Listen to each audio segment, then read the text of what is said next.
Today on How It's Made.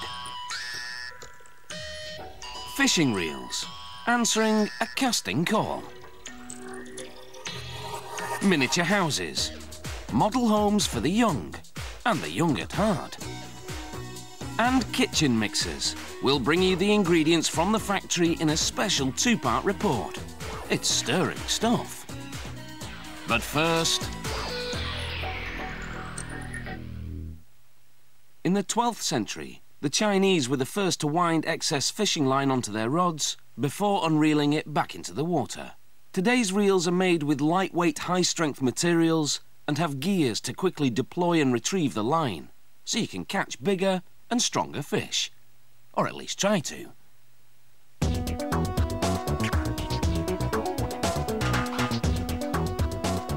Antique reels are heavy and have just one speed. Modern reels have 2 or more speeds and fewer parts. To make a reel's frame, a computer-guided router cuts 4 openings in a cylinder made of aluminium. They let the angler access the spool inside the frame to undo any knots in the line. Another cutting machine shapes a stainless steel blank into a spindle, the inner part of the reel around which the fishing line winds. It also carves 2 pinion gears into the piece.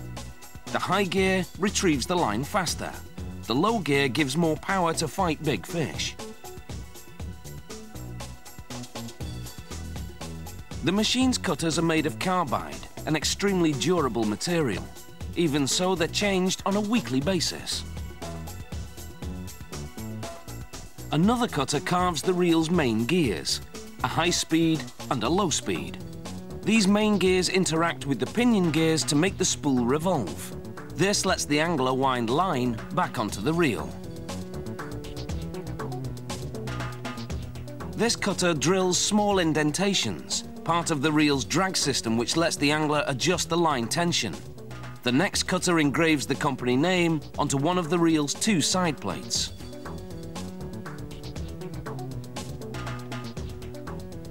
Yet another cutter engraves the drag settings: 1, 2, 3, 4, and strike.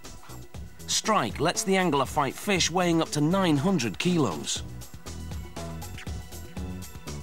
The side plates are dipped in a series of chemical baths that bind a gold-colored dye to their surface, a process called anodizing. Now, to assemble the fishing reel, waterproof grease and lubricant are applied to 2 safety catches that prevent an angler from using too little or too much line tension.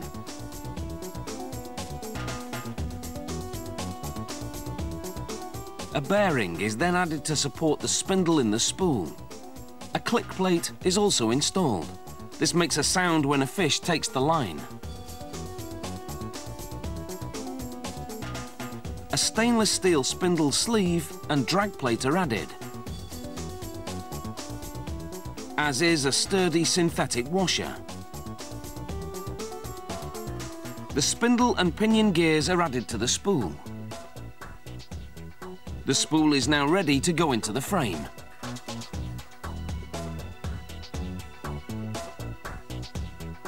A rotating clamp steadies the reel, and the stainless steel fixture that attaches the reel to the rod is installed. And the left side plate is attached with 6 screws.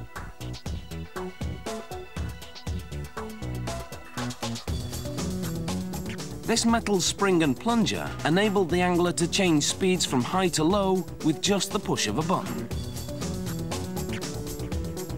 A metal clip locks the mechanism in place. A little grease is added to the gearing, and the spool is fully assembled. It's inserted into the frame, and a harness lug is added. This lug will be attached to a fighting harness, worn to prevent a fish from yanking the rod out of the angler's hands. Next, the right side plate is mounted in place. A lever and a knob which will adjust the drag settings are added. The knob is turned clockwise for more tension, anti-clockwise for less.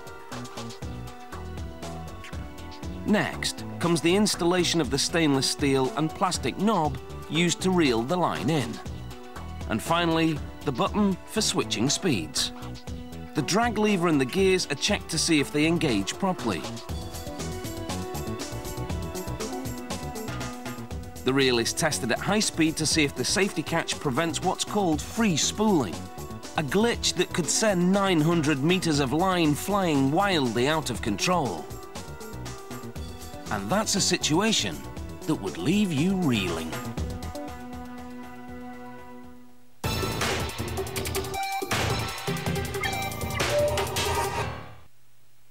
For hundreds of years, dolls' houses have been hot property. At first they were built to entertain the children of the wealthy, but eventually mass production made these mini mansions widely available. Today they continue to be great places for childhood fantasies to reside.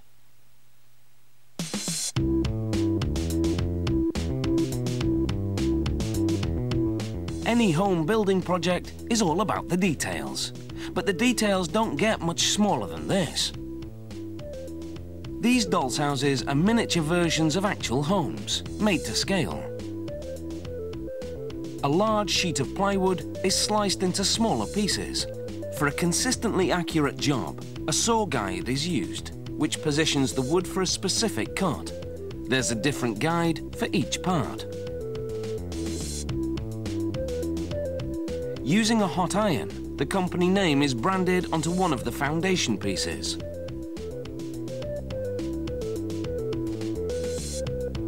This doll's house will be sold as a kit. Here's a demonstration of how it should be put together.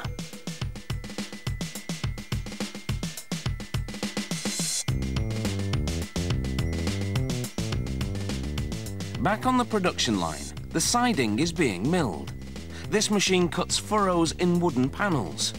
This beveled effect mimics the exterior woodwork found on some houses.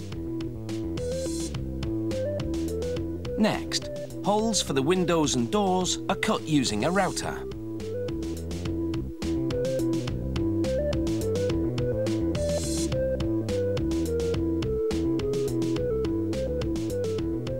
And now the walls go up. Because this is a kit, each piece has to be a perfect fit.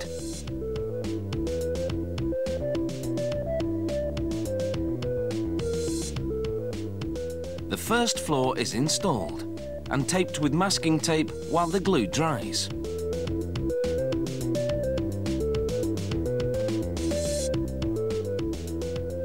And now for the second story. It can take up to 100 hours to paint and assemble all the parts in a doll's house kit, depending on how elaborate the design is.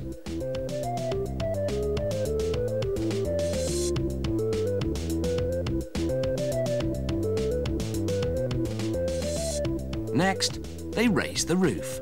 This Victorian design has a two-part roof with a tower in the middle. Weight is added to apply pressure while the glue dries. This machine's protective cover has been temporarily removed to show its inner workings. A piece of pine is carefully fed in. It cuts the board into shingles, which fall into a bin below. Once the shingles are stained, they are hot glued to the roof, following a grid that was penciled on in advance.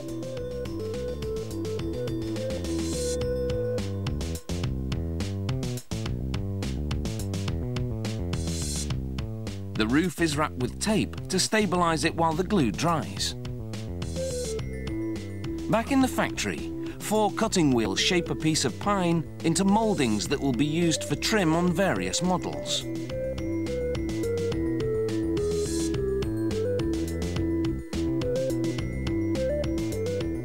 The door now goes on.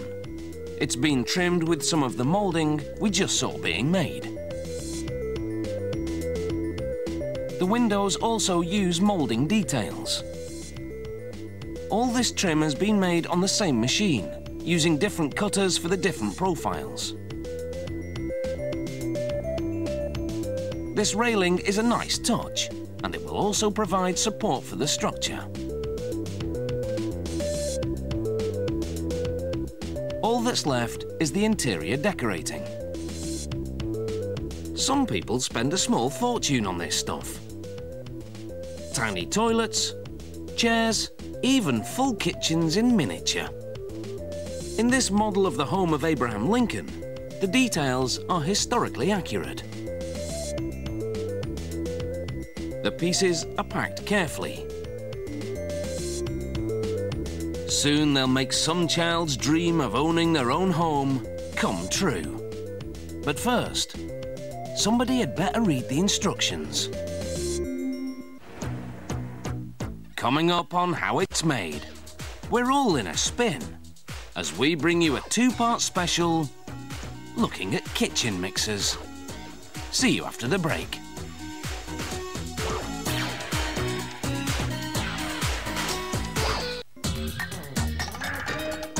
Welcome back to How It's Made. Whipping up a dessert used to take a fair bit of muscle power until a mixer with a motor was invented in the early part of the 20th century. The first ones were very industrial looking and not much like today's sleek models. But with this invention, the job of baking is a piece of cake.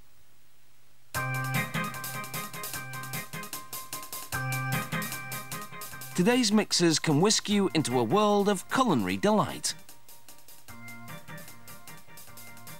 To make one, a machine straightens wire between rows of wheels.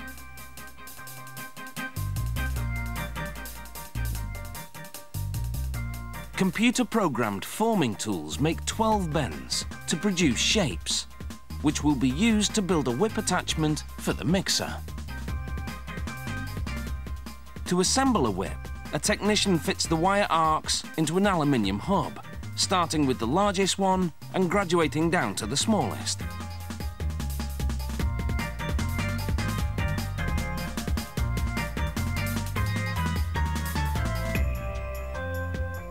Underneath, a punch mechanism dimples the hub to fasten each wire to it.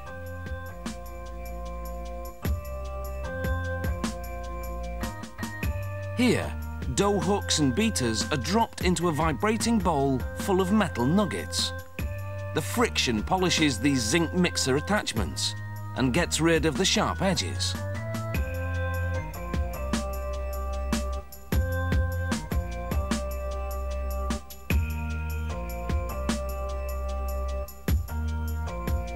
Next, a band of aluminium is threaded into a machine that bends it to the contour of the mixer.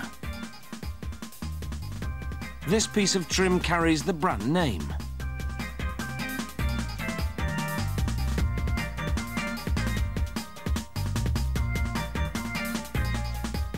A bowl feeder now funnels hollow iron weights towards a system that threads wire through each one of them.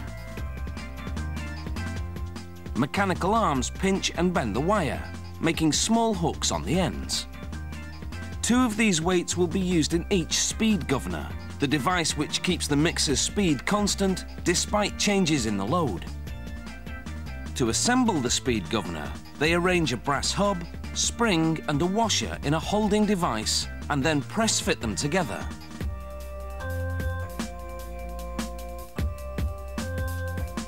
The 2 weights are attached to the spring assembly using the protruding wires. The speed governor system is now complete. Here's how the governor weights fly out to regulate the mixer's speed. It's now time to prepare the motor shaft. This spinning steel cylinder is lowered to a revolving cutter. Lubricant keeps the cutter cool as it carves spirals into the end of the shaft. The spiraling grooves will allow the shaft to drive the mixer's internal gears.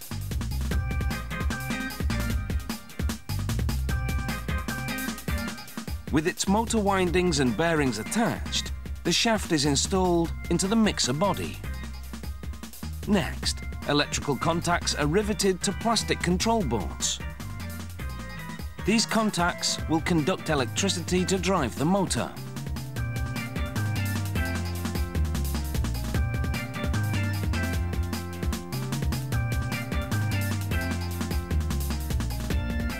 An electrical charge is delivered to the contacts to make sure they're working.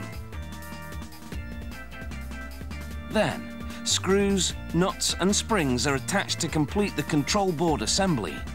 The control board will work in conjunction with the governor weights to control the mixer's speed.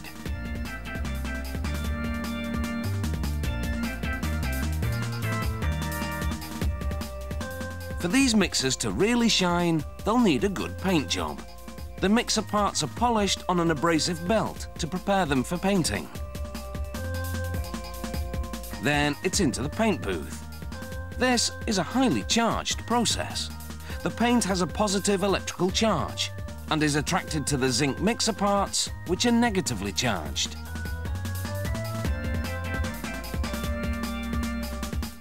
Now all the parts are in the mix. And coming up next, we'll show you how they all come together.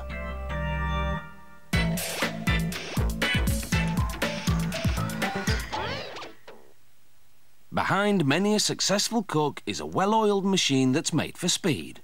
And that's the electric mixer. It produces the best results when the blades turn rapidly. If they turn too slowly, they won't mix the batter thoroughly. And that means your pastry could be a flop. To assemble this tilt-head mixer, a gear which will drive the attachments is installed. Next comes the stator, which creates the electrical field for the motor. A dab of oil is applied before the shaft and motor windings are mounted inside the unit. 2 motor brushes are slid into pre-drilled holes. The motor brushes will supply electricity to the internal components. This bearing bracket holds the motor in place. The front of it is lubricated and the electrical control board added.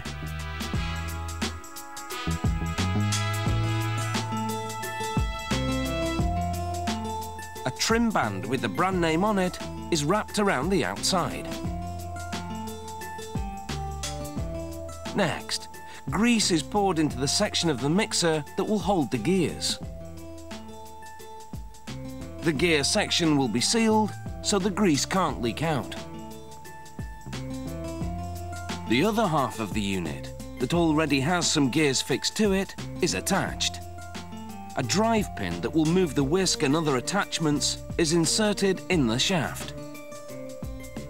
More grease is applied to this section, and the 2 halves are screwed together.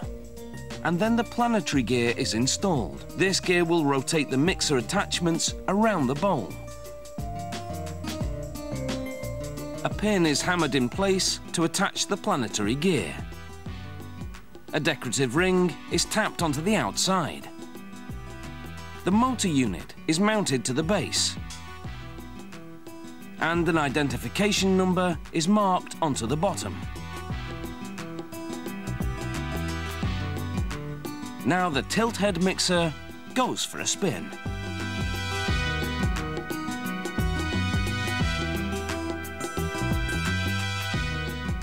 The next step is to adjust the speed. The technician installs a speed-setting tool in the hub of the mixer. While the gears turn, he checks the readout and tunes it up. Each mixer has to be able to make a dizzying 200 rotations every minute.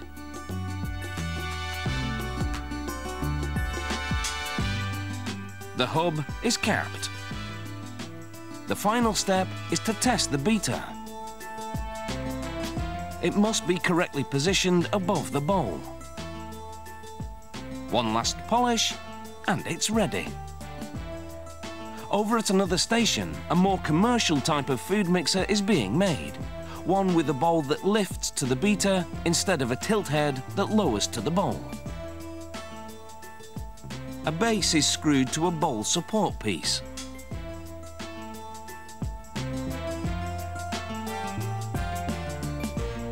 Then the lower housing for the beater motor is attached.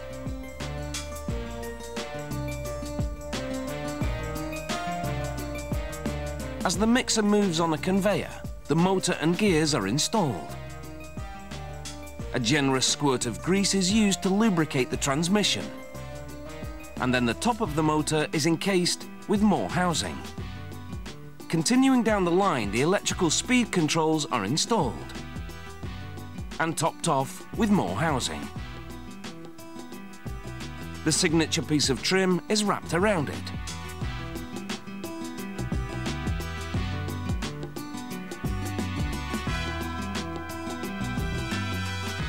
The wattage and speed are checked using a probe. It passes inspection and it's ready for packing.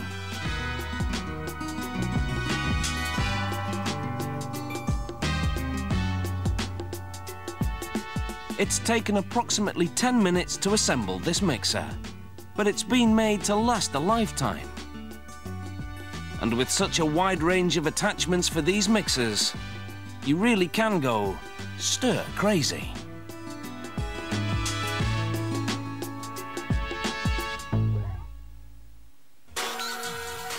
So, whether you've fallen for this item hook, line and sinker, or this little miniature marvel makes you feel more at home, or perhaps our look at a classy kitchen gadget has you all in a spin, now you know how it's made.